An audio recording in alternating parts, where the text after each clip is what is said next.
I want to ask, I'm pretty sure most of us have had a coffee before. Sometimes we can't actually survive without coffee. Some people first thing in the morning, they must have a coffee. Now when we think of coffee, what do we think of? If I were to say, for example, pizza, what would you think of? Which country would you think of? Italy. If I was to say sushi, what would you think of? Japan. So there are certain things that you associate with certain things. Now if I were to say coffee, what would we think of? Brazil. Some people might think of Colombia. Some people think of Italy. However, I just want to look a little bit first at the history of coffee. And you're going to understand that there is something Islamic about this in the end. Coffee itself, the word actually comes from Arabic. In Arabic, the words call this drink qahwa. Qahwa is the drink that comes out from the bun, from the coffee bean. So they call this thing qahwa. Now qahwa, it comes from the verb qahiya, which means to lose one's appetite. Because the Arabs knew that when you drink a lot of coffee, khalas, you don't want to eat any more after this. So they would usually have it after their meals. Now the word qahwa, it spread from Yemen to the rest of Arabia until it went to the Ottoman Empire. Because the Arabs were the first ones to drink coffee. And the Ottomans really revolutionized coffee. I mean, Arabs like coffee. Ottomans and the Turks loved coffee.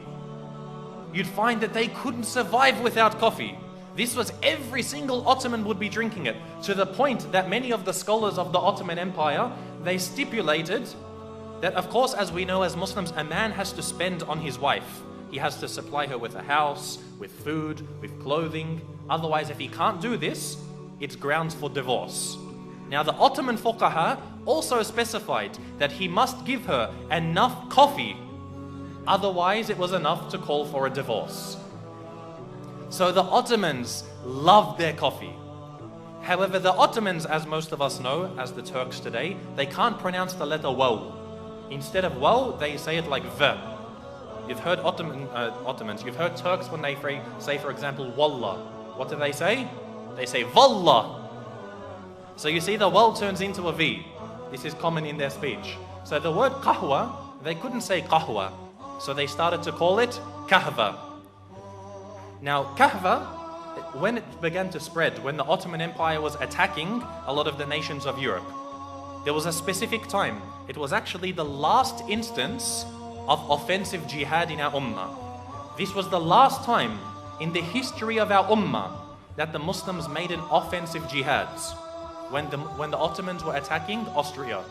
So they were attacking Austria and Poland, who were united at that time. Now they were defeated in this battle. It was called the Second Siege on Vienna. So when they were defeated, as you know, when you leave the battlefield, you leave behind all of your things, the ghanima, your weapons, your treasures. And part of their ghanima, of course, was their coffee.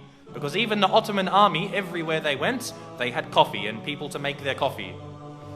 So they left behind their bags of coffee, and the Austrians and the Polish first, for the first time, discovered this new drink. So they asked many of the Turkish soldiers, what is this drink? So they said, this is called kahva. And so eventually it got the name kava. And then from the name kava, it turned into kafa, then into kafe. So you'd see that this drink was a Muslim drink. You see that this drink was a Muslim drink. For a long time, the Pope forbade Christians from drinking this.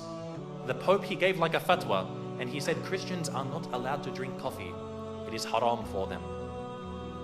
Until a while later, one of the later popes, he decided to reverse this decision. He got a bag of coffee and he baptized it in the church. So he said now coffee is a Christian drink.